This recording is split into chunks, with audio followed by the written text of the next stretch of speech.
बदलापुरात माघी गणेशोत्सवाला सुरुवात झाली आहे। बदलापूरचा राजा सुद्धा विराजमान झाला आहे।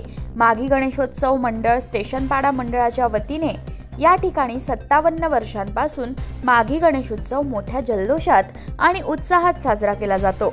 यावर्षी देखील 30 तारखेला गणरायाचा आगमन सोहळा मोठ्या थाटामाटात पार पडला, तर 1 फेब्रुवारी रोजी गणरायाची प्राणप्रतिष्ठा करण्यात आली।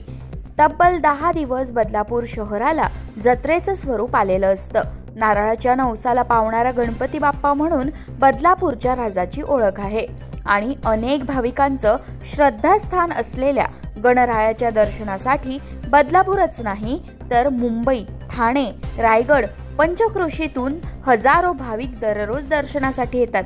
यावर्षी देखील दर्शनासाठी येणाऱ्या भाविकांची गैरसोय होऊ नये यासाठी मंडळाने पुरेपूर काळजी घेतली असून प्रशासन देखील सज्ज आहे। याबाबतची सविस्तर माहिती मंडळाच्या पदाधिकाऱ्यांनी दिली आहे। आमचे 57 वर्ष आहे आणि हे वर्ष 57 वर्ष असून आमचं सगळं कार्यक्रम आमच्या कार्यकारिणी व्यवस्थित स्थापन झालेली आहे आणि गणपती आमच्या नारळाच्या नवसाला पावणारा हा गणपती आहे आणि ह्याप्रमाणे आम्हाला सहकार्य MSAB, नगरपालिका, रेल्वे स्टाफ, पोलीस स्टाफ यांच्या सहकार्याने आम्ही करतो आणि आम्हाला तुमच्यातर्फे एक भाविकांना सूचना अशी द्यायची की त्यांच्यामुळे सगळं सहकार्य व्यवस्थित झाले, असं सहकार्य आम्हाला कायम मिळावं हीच त्यांच्या विनंती। मोठ्या प्रमाणामध्ये गर्दी होते, मंडळाकडून काय नियोजन करण्यात आलं? मंडळाकडून आम्ही पोलीस स्टेशनची सगळी संरक्षण घेतलेलं आहे, रेल्वेची परमिशन आहे सगळं आणि नगरपालिकेचे लोक आमच्याबरोबर असतात। मी उल्हास हरिचंद्र आंबोणे, माघी गणेशोत्सव मंडळाचे माजी सुवर्ण महोत्सव म्हणजे 50व्या वर्षाची आणि मुख्य म्हणजे मूर्तिकार म्हणून ह्या नात्याने मी आज या आपल्यासमोर उभा आहोत। ह्या मंडळाला आत्ता 57 वर्ष पूर्ण झालेले आहेत। गेल्या 1969 साली या मंडळाची स्थापना झालेली आहे। त्या स्थापनेचे पहिले जे अध्यक्ष होते ते मधुकर साळुंके होते, संस्थापक होते बाळा आंबोणे, चंद्रकांत गुरव होते, एकनाथ जाधव होते, अशोक काळे होते, बाळा चोरगे होते, तुमचे वसंत देशमाने होते, असे बरेचसे नेते मंडळांनी हा उत्सव साजरा केला आणि त्याच्यानंतर गाववाल्यांनी सगळ्यांनी त्यांना साथ दिली आणि हे मंडळ आज पालकोपालकी पुढे चाललेलं आहे आणि 1925व्या वर्षी आमचा मनोहर आंबोणे हे अध्यक्ष असताना त्याच्या अध्यक्षतेखाली हे मंडळाच्या जत्रेचं स्वरूप निर्माण केलेलं आहे आणि ते आनंद दिघेंच्या सानिध्यामधनं झालं होतं।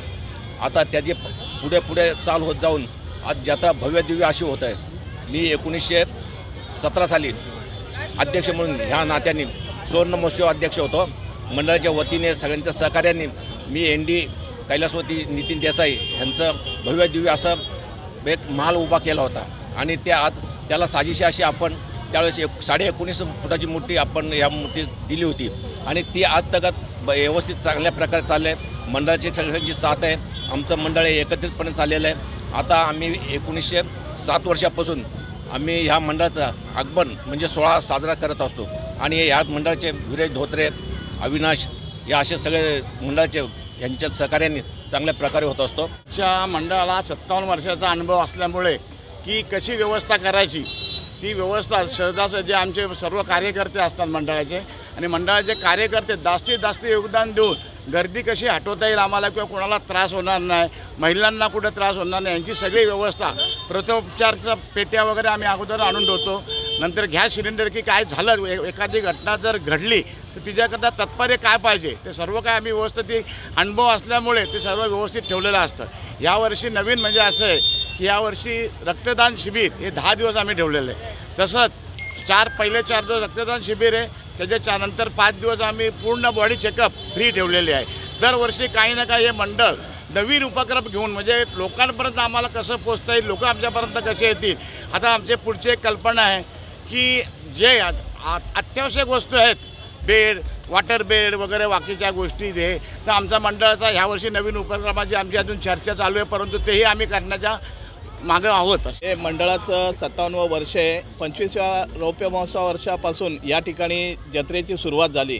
माजी नगराध्यक्ष मनोहर आंबोणे यांच्या नेतृत्वाखाली 25वा रौप्य महोत्सव आम्ही साजरा केला आणि तिथून जी जत्रा भरत गेली त्या जत्रेला भव्य दिव्य स्वरूप आलेले आहे। स्वर्गीय आनंद दिघे, साबीर शेख हे या ठिकाणी नेहमी यांचं आम्हाला सहकार्य असायचं आणि यावर्षी स्वर्गीय नितीन देसाई यांच्याकडून प्रेरणा घेऊन त्यांचा सहकलाकार सचिन पांचाळ यांनी या ठिकाणी पश्चिम बंगाल येथील बादल महाल साकारला आहे आणि त्याची अत्यंत उत्कृष्ट कलाकृती त्यांनी या ठिकाणी सादर केलेली आहे।